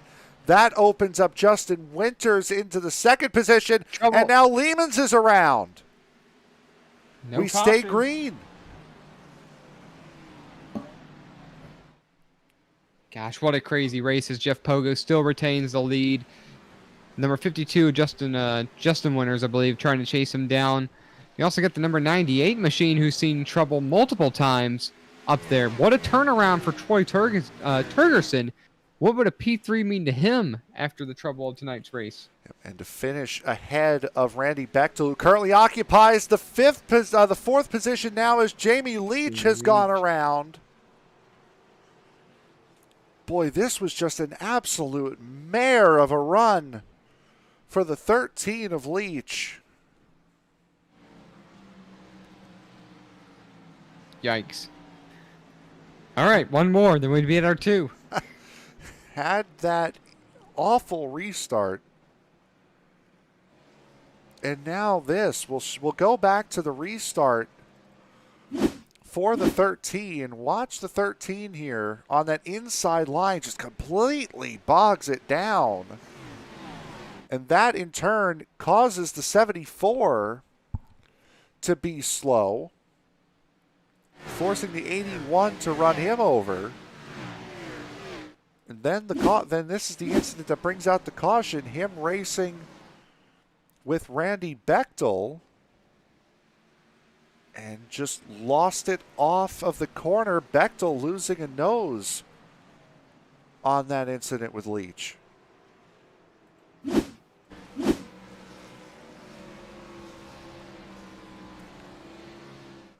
So we have now hit green-white checkered territory.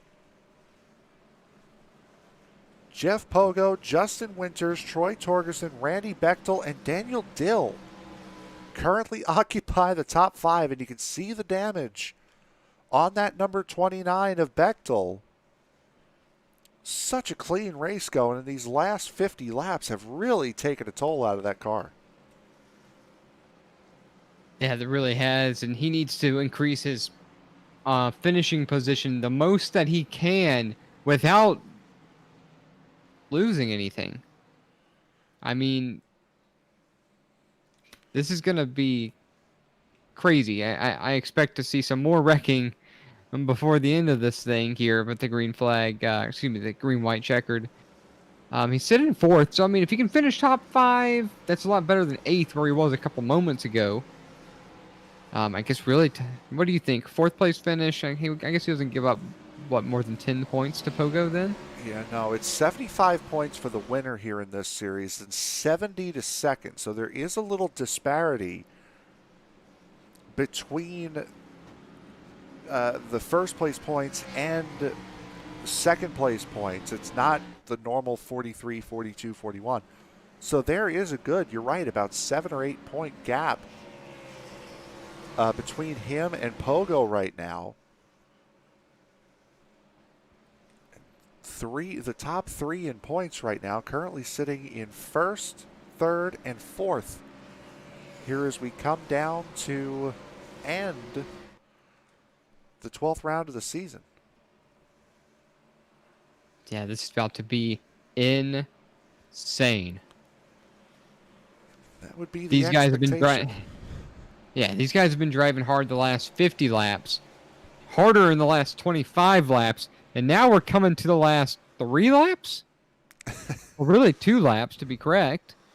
Might be some beating and banging. Might be a lot. So again, it'll be Jeff under? Pogo. Sorry. No, that's too late. Go ahead. It'll be Jeff Pogo leading them down. Justin Winters in second. Pogo gets the restart he needs. Winters trying to stay in that second position against Randy Bechtel as they drive on off into T1. Yeah, Justin Winters doing the best he can. Didn't quite have the restart that he needed. Randy Bechtel on that torn-up machine is explaining or showing. No! Oh, there he goes! Caution is out! Oh, my God. Oh, and he took a big hit.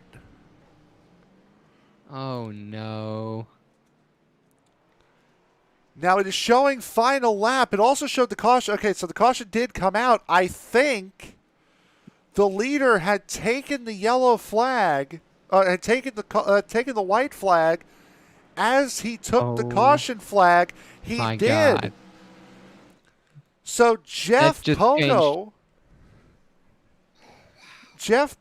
will come across the line, and he will win the SimSpeedShop 250. And Randy Bechtel finishes 14th. I mean, unless our graphic is wrong. Everything changed in a corner. The entire playoff picture just changed drastically. I want to hold here for a second because it is still these guys are still. Nope, it is. It's over.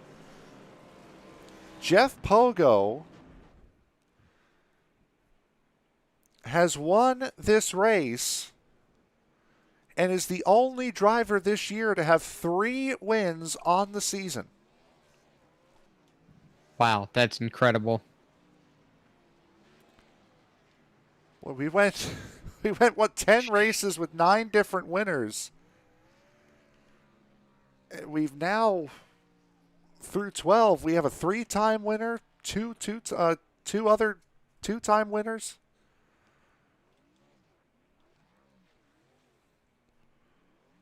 Wow. What a run. I mean, it all changed in the 5th from final corner. I mean, there were 5 corners left, and Randy Bechtel at that moment was showing you why he's the points leader, and he just got in a little bit too hot, and the rear end came out from under him, and it cost him 12 positions. He fell all the way, as you had mentioned, fell all the way to 14th. This is going to be finish. Very tight. The championship just got a lot tighter. Because what was the difference? You said 42? Yep, 42. And that's been about cut in half at this point. Yeah, that's going to come down to the wire. Do we have that? Does that update automatically for us? No, I would need them to I would need them to do it, unfortunately. So with that, Jonathan, you are with our race winner, Jeff Pogo, as it sits. Mr. Jeff Pogo, winner today here at Nashville. You must feel great considering you were battling, coming to the final lap, you were battling Randy Bechtel potentially for the lead, for the win. He has trouble, finishes 14th, and you win the race, and you close the points gap. You must be feeling pretty good. Yeah, it does feel pretty good. I wish it would have went green probably the last 50 laps. I think me and Justin Winters could have had a good little battle going on there. So kind of sucks it ended under caution. A little too many cautions for my liking, but good race. Yeah, I mean, I saw what I expected. I want to see if you can reinforce things a little bit. A super slick track. It seemed like the bumps in the corners were causing issues for guys. Is there anything else that you noticed that was hard to battle in this race? A lot of stuff, man. Restarts were hard. Watching tire spin, judging your braking point going into one, like you said, the bumps all throughout the track, especially the exit of two, and on the back stretch, there's one close to the wall and exit that'll get you a little upset. But it's just a slick track, man. It's hard to get the power down on these things. Yeah, it most definitely is, and I learned it the hard way a few weeks ago myself. So I mean, a lot of fun. Congratulations on coming home P1, Frank. If if you don't have anything for him, we'll send him to his shout outs. Uh, we have Indianapolis next week. We're getting into the final quarter of the season. You closed up incredibly on that 42-point deficit you had on Randy Bechtel. What are you going to be looking for going into Indianapolis? I'll just try to stay out of traffic and stay out of messes. Try to stay consistent like I've been doing. Ain't really much else you can do. There's a lot of fast guys. Randy's one of them. So it's going to be hard to beat him. Just got to keep doing what I'm doing. Certainly. Anyone you want to give a shout out to before we let you go and celebrate? You guys up in the booth, everybody for showing up to this track tonight. I know it was a hard one. Everyone that stuck with it, turned laps. Teammates, I know Dan Dill, Steve Holmes, Eric Holly. I know Eric and Steve had a rough night. I think Dan finished top 10. Steve might have too still. I don't know. But yeah, thanks to them and you guys for putting this on. All right, there is your race winner, Jeff Pogo. Only 3-time winner this season, sir. Congratulations. Thanks. Sounds good. All right, so that was your race winner, Jeff Pogo. And in just a second here, we will get to Justin Winters, who, just looking through the YouTube chat, has quite a fan club brewing in that YouTube chat. It's absolutely fantastic. We will get to Justin right now. And I will bring him in here. Justin Winters, Frank Marchese, ESPN. You got me? Yes, sir. I got you. What a run for you. Had some issues at the beginning of the race. Found yourself in the mid-pack. Actually found yourself a lap down at one point. Very nice recovery to finish in second place. Or second place, as I have it here on the graphic. Yes, sir. Thank you very much. It was tough. That's a tough track, and it was very loose. Very loose. What was it like for you running in that pack all race long? Just as you'd mentioned, how loose, we were drilling it to death up here, how touchy this car is around this racetrack. What is that like riding around so many other people all race long? You got to be very careful. Very careful. You pace yourself to the car in front of you sometimes, and then you just let the cars come back to you. You don't try to pass them without let them use their stuff up, and you save your stuff, and they'll come back to you. You had a couple of great jumps on those final restarts. Did you have a feeling as to what Pogo was doing? Because he was rather erratic with his starts, as any good leader would be. Did you find kind of a pattern as to his restarts that kept you able to get those good jumps, or was it just luck? The I started to gauge where where he was going. He did switch it up a couple times, but the last restart, I noticed where he got the best launch at. Because the launch prior to maybe two launches prior to that, he went about that same spot and he got a good jump. And I'm thinking I think he's going to use about around that spot again just to get that good jump that he needs to win the race. So I had an idea, and there's a little bit of luck too. But Jeff's a good competitor and he's very good at restarts. So I was kind of happy with my last restart of the race. Yeah, you certainly did well on that last restart. Next week is Indianapolis. Into the final quarter of the season, what kind of run could we expect from you at Indy? I like Indy. I'm not real good there, but I think I'll be competitive. Maybe it's another long run track, so we'll see if we can save our stuff and maybe get another top 5 and finish the season strong. All right, you have a little bit of a fan club growing in the YouTube chat. Sarah Mays and Angie Ramirez, namely. Anyone else you want to thank before we let you go and celebrate tonight? Yeah, I want to thank Al's Body Shop for being on the car, Boots Manufacturing for being on the car, Huffman Designs for painting it. Thank USRA for putting this on, and you guys for broadcasting. It's a fun league. It certainly has been all season long. Your second place finisher tonight here, Justin Winters, sir. Congratulations. All right, thank you. You guys have a good night. Thank you very much. And that is our second place finisher here tonight. Momentarily, we will go to our third place finisher here with Troy Torgerson. We'll get him into the booth right now. And John, you are with Troy. Number 98, Ford driver Troy Torgerson. Bringing home P3 after a hard-fought night. If I remember correct, I don't think you have a rear bumper on that machine. You've had to fight a lot of adversity. Come home P3. How about you tell the viewers how you did it?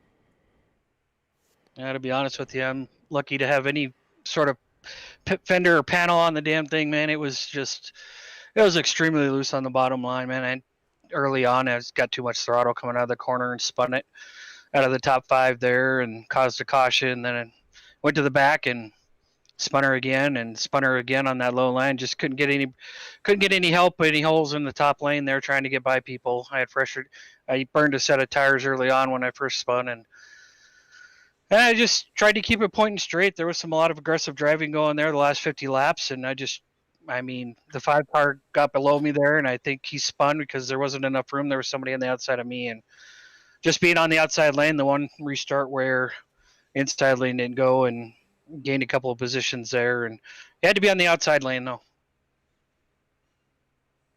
Absolutely. Man, so tell us this. There was a lot of battling. What was the hardest part of the track for you? Where did you have the most trouble on the track? Was it in corner entry, corner exit? The exit of turn 4, man. You got on the throttle too hard, man. You were coming around. I seen the same way at 2, but 2 wasn't as bad for me. But coming out of 4 was an absolute nightmare for me. It was just like freaking black ice out there. Absolutely. Mr. Frank, do you have anything for our third place finisher, Troy Torgerson? Yep, and with the issues that the points leader, Randy Bechtel, had on that last lap, bumping him all the way back down to 14th, both you and Jeff Pogo made it rather feasible to possibly win this championship. Now, knowing that, what is your mindset going into Indianapolis next week? Well, we got to keep more fenders and bumpers on the car than what we did tonight. That's for sure. We just got to be clean. We got to have a lot of luck, man. There's too many fast guys in this league. The 29 got ahead of me there on the white flag lap there and got in too hard in turn 3 and 4 and spun it, and I was just barely able to get below him there and miss him. And the yellow came out and they clocked me in the 3rd spot there, and I got lucky there. But take each race at a time, man. You got to have some luck, and you got to finish the things in order, to be up there. So that you certainly did. Anyone you want to give a shout out to before we let you go tonight? I say hi to my teammate Tom, who couldn't make it tonight. He had other arrangements. So hey Tom, we got a podium, man. We got Patented Paints, who put the Jake's car on for the remainder of the season here. Really cool to do that. Thank you guys, Frank and Jonathan, for putting on the show, and Eric and Jeff for putting on the league, man. We got a good league here. Kind of a tough race tonight. There was a lot of yellows, but it's short track racing. Absolutely. Short tracks are a lot of fun. I had a lot of fun calling it. Thanks for the shout outs. I guess that being said, we're going to send you on the way to enjoy your podium finish. Awesome on the shout out for your friend. And Frank and I will close out the evening. I hope you enjoy your night. Right on, guys. Thanks for everything, man. Right, so that was your third place finisher, Troy Torgerson. And with that, coming to a close, what a night we had tonight here at Nashville. A lot of green flag racing earlier on. And then as the laps started to wind down, as Troy said, short track racing, just a lot of cautions. Yeah, it sure was a lot of cautions. I mean, it started green flag racing early, like you mentioned, and then just everything started to pick up a little bit. Excuse me, some more aggression, um, less time to get to where you wanted to go. Guys had different tire sets, so different amounts of. Some guys had shorter laps on the tires, or more laps on the tires, not shorter laps. And all that played a role into making this really difficult because some people were slower, faster.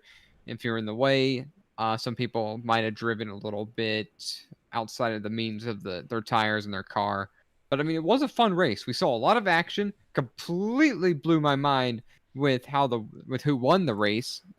Everybody that you would have called a favorite from early in the race did not finish where we expected them to. Ryan Jones didn't finish the race. Randy Bechtel finishes 14th. Alex Huffman has trouble. Quite the change. Evan Pienta had trouble after dominating the early portion. So I mean, kept us on our toes for sure. It certainly did all night long. And with that, we will go to the results here for tonight's race. A perfect 18 drivers, so we don't have to worry about scrolling. Jeff Pogo, Justin Winters, and Troy Torgerson, your top three finishers here tonight. We heard from them. Daniel Dill, who had been through the absolute wars tonight, comes home with a fourth place finish. Evan Pienta recovers from a late race spin, gets fifth. Luke LaFaro, Zach Calloway, Stephen Holmes, Tommy Cannon, and Chris Brown round out the top 10 finishers. Absolutely. Alex Huffman, after a hard-fought night, we thought he was going to have the opportunity to win the race, or I did. Maybe Frank didn't. Comes home P11. Jamie Leach with the late race spin finishes P12. Larry Pauling was never very fast. Just he ran his own race. No offense to you, Larry. You ran your own race. You ran a clean race, and you could bring it home 13th. Excellent job. Randy Bechtel, after that, racing for the win on the second to last lap and that unfortunate spin coming into turn 3, coming to the white flag, mars him back into the 14th position. Roy Lehmans, who spent some time up front, finishes 15th. Chase Berry, 16th. 17th belongs to Ryan Jones. And 18th, Eric Hawley. Ryan Jones nor Eric Hawley finished the race.